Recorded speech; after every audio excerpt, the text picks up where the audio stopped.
The rain poured hard that night, washing the grime off the broken sidewalks and mingling with the tears of a boy who had nothing left to lose.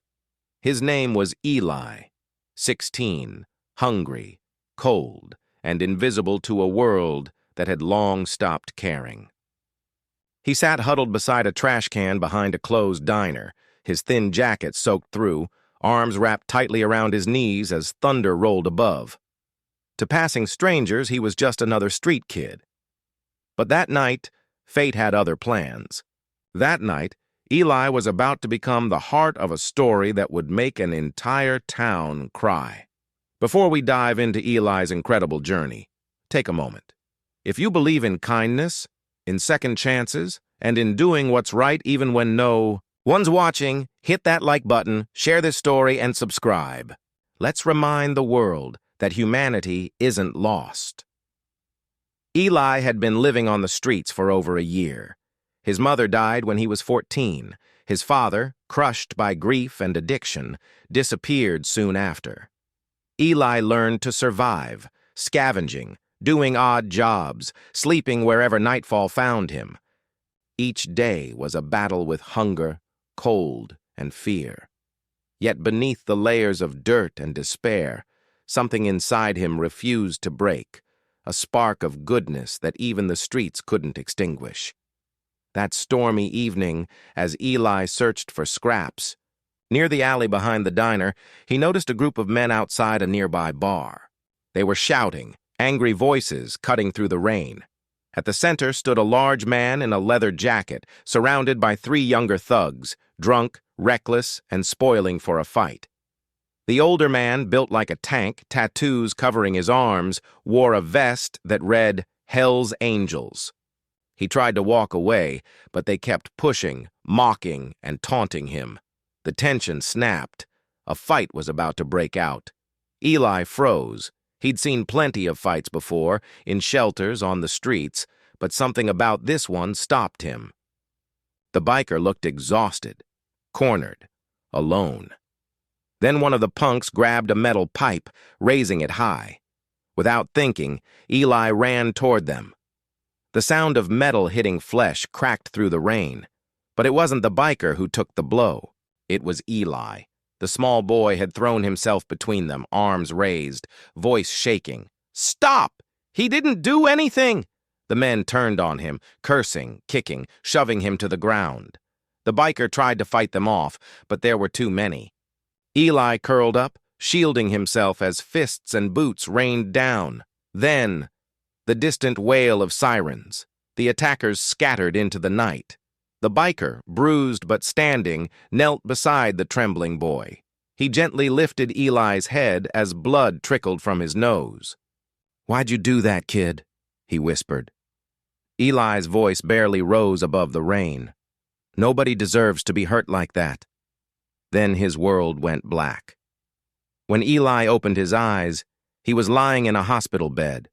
White walls, steady beeping, pain everywhere.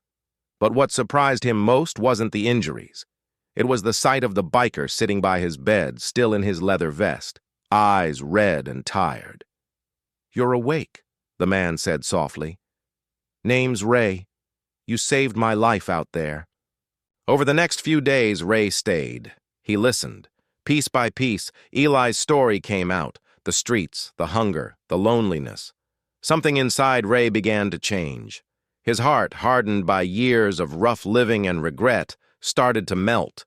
He saw in Eli a reflection of himself, before the world turned cruel. When Eli was discharged, Ray refused to let him go back to the streets. He brought the boy home, to a small garage on the edge of town, filled with motorcycles, tools, and the quiet peace Eli hadn't felt in years. Life with Ray was different. For the first time, Eli had a bed, warm meals, someone who asked how his day was. He started helping around the garage, cleaning, fixing, learning. Ray, gruff as ever, taught him how to use a wrench, how to change oil, how to stay patient. Under that tough exterior, there was something fatherly in the way Ray watched over him. But small towns talk. Whispers started spreading. about the homeless kid and the biker. One morning, a reporter showed up at the garage asking about the brave street boy who saved a Hell's Angel. Ray didn't want attention, but the story took off anyway. Within days, local news picked it up. Photos of Eli standing beside the towering biker flooded social media. The world suddenly cared about the boy who had risked his life to protect a stranger. Not everyone approved. Some called it a stunt. Others sneered that a street kid didn't deserve sympathy. Eli heard the whispers as he walked home from school. Yes, Ray had enrolled him again, and wondered why people hated what they didn't understand. Ray told him something he'd never forget. Let them talk, kid. What matters is who you are when no one's watching. A few weeks later, Ray got a call. He didn't say much, just told Eli, "Get ready, we're going for a ride." They drove to an open field outside town. As they turned the corner, Eli's eyes widened. Hundreds, no, thousands, of motorcycles filled the horizon. Engines rumbled like thunder. Men and women in leather vests stood waiting, the same emblem on every back: Hell's Angels. Ray squeezed Eli's shoulder. "Word got around," he said quietly, "about what you did for me." They all came. When Eli stepped out, a hush fell over the crowd. One by one, the bikers removed their helmets and nodded in respect. Their leader stepped forward, his voice deep and heavy. "This kid," he said, pointing to Eli, "did something most grown men wouldn't. He put himself in harm's way for one of us. That kind of heart deserves to be honored." Then, to Eli's shock, the leader took off his vest, something sacred in their world, and draped it over Eli's shoulders. "From now on," he said, "your family." Tears streamed down Eli's face. For a boy who had no one, to be seen, accepted, and loved, it was more than he could bear. Engines roared to life in unison, echoing like the heartbeat of hope. The ground trembled. The town gathered. Some wept openly. News cameras captured the moment. Within hours, Eli's story went national. Donations poured in for his education and for local homeless shelters. Schools started food drives. Churches opened doors to the forgotten. For once, people didn't just talk about kindness. They lived it. And it all began with one boy who refused to walk away from pain. Months later, Eli stood in front of his new school, wearing that leather vest proudly over his jacket.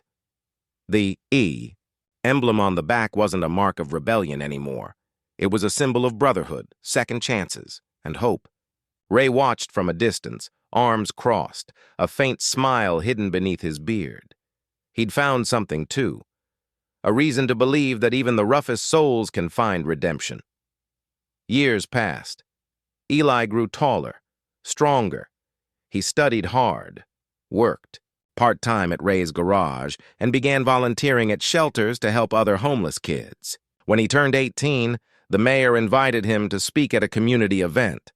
Standing before a sea of faces, Eli's voice trembled as he said, "You don't need much to change a life, just the courage to care."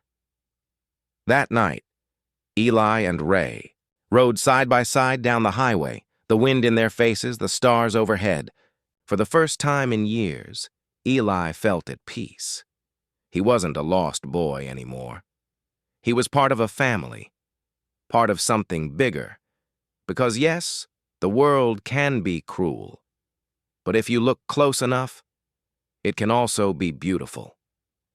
If this story touched your heart, please take a second to like this video, share it, and subscribe for more true stories that prove kindness still exists.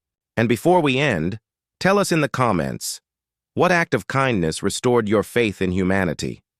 Your words might inspire someone today. As the engines of 1,000 bikes thundered through the night, people came out of their homes to watch. Old men removed their hats. Mothers held their children close. And somewhere among that sea of headlights and leather, a once homeless boy smiled through tears, because he finally belonged. He had proved that even the smallest act of courage can light up the darkest corners of the world. And in that small town, forever changed by a single boy's heart, the sound of roaring engines became the sound of hope itself.